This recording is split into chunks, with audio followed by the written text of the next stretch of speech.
আজ আপনাদের সাথে হোটেল স্টাইলে টমেটো ভর্তা নিয়ে হাজির হয়ে গেলাম। আর এই টমেটো ভর্তাটা এতটাই সুস্বাদু যে আপনার মুখে লেগে থাকবে। একবার যদি বানিয়ে খান তাহলে দেখবেন যে পেট ভরে যাবে, কিন্তু মন ভরবে না। এই ভর্তাটা আপনারা কিন্তু সকাল, দুপুর, রাতের ডিনারেও রাখতে পারেন। সারাদিনের মেনুতে কিন্তু যদি বানান তাহলে দেখবেন যে ভর্তা খেয়ে আপনার মন ভরবে না। তো ভর্তাটা বানানোর জন্য এখানে আমি কিছু টমেটো নিয়ে নিয়েছি, আর একেবারে ফ্রেশ টমেটোগুলো নিয়েছি। আর এখন আমি এটাকে ধুয়ে পরিষ্কার করে মাঝখানে শুধু একটা টুকরা করে নিব। যেহেতু এটা একেবারেই ফ্রেশ টমেটো, তাই কিন্তু এত ফালি করতে হবে না, শুধু মাঝখানে যে একটু বুটাটা আছে সেটা ফেলে দিবেন, তাহলেই দেখবেন যে হয়ে যাবে। এই টমেটো ভর্তা হতে বেশি সময় লাগবে না, চুলাতে দিতেই দেখবেন যে আপনার টমেটোগুলো গলে যাবে। তো টমেটোগুলো আমি কেটে নিচ্ছি আর বুটাটা কিন্তু ফেলে দিচ্ছি। তো প্রত্যেকটা টমেটো কিন্তু আমি সেমভাবেই কাজটা করে নিচ্ছি।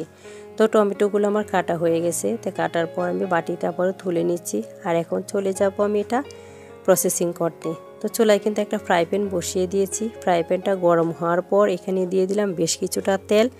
তেলটা গরম হয়ে যাওয়ার পর এরপর সবগুলি টমেটো এখানে আমি বসিয়ে দেবো। আর এই কাজটা একটু সাবধানে করবেন, যেহেতু টমেটোগুলো ভিজা তাই কিন্তু একটু তেল ছিটে আসবে। টমেটো সবগুলো দিয়ে দিয়েছি, আর এখন এখানে কিছু কাঁচামরিচ ভেঙে দিয়ে দিচ্ছি। অবশ্যই কাঁচামরিচটা ভেঙে দিবেন, না হলে আবার দেখবেন যে কাঁচামরিচ ফুটে এসে চোখে মুখে লাগতে পারে। আর এখন কাঁচামরিচটা দেওয়া হয়ে গেলে এখানে বড় সাইজের একটা রসুন দিয়ে দিচ্ছি। রসুনগুলো আমি মাঝখানে একটু কেটে দিয়েছি, যেহেতু রসুনের কোয়াগুলো অনেক বেশি বড়, তাই এখানে আরও কিছু লবণ অ্যাড করে দিলাম। লবণটা দেওয়ার পর টমেটোর কিন্তু একটা সাইড হয়ে গেছে, এখন আমি টমেটোগুলো উল্টিয়ে দিচ্ছি। আর পুরো কাজটাই আমি কিন্তু ফুল হিটেই করে নিব।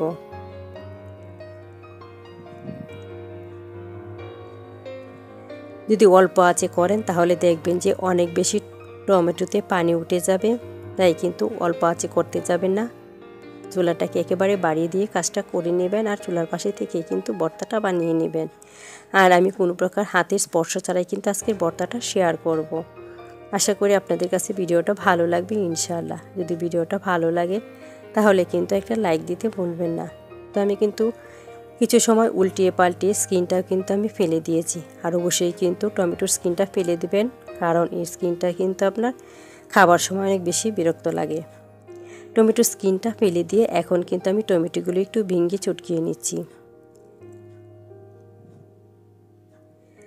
টমেটোটা চটকিয়ে নিয়ে আরও কিছুক্ষণ এটাকে আমি রান্না করে নিব, তো যাতে করে পানিটা পুরোপুরি শুকিয়ে যায়। তো পানিটা শুকানোর পর এখন একটা গ্লাস নিয়ে নিয়েছি, আর গ্লাসের পিছনের অংশটা দিয়ে আমি ভর্তাটা একেবারেই ম্যাশ করে নিচ্ছি। তে পর্যায়ে দেখেন পুরোপুরি ম্যাশ করে নিয়েছি, আর চুলাটা কিন্তু আমার বন্ধ করে নিয়েছিলাম। এখন চুলাটাকে আবার জ্বালিয়ে দিব, আর টমেটোটা একটা সাইড করে নেব। তো টমেটোটা একটু সাইড করে নিচ্ছি, আর সাইড করে নিয়ে এখানে আমি আরও কিছুটা তেল দিয়ে দিব।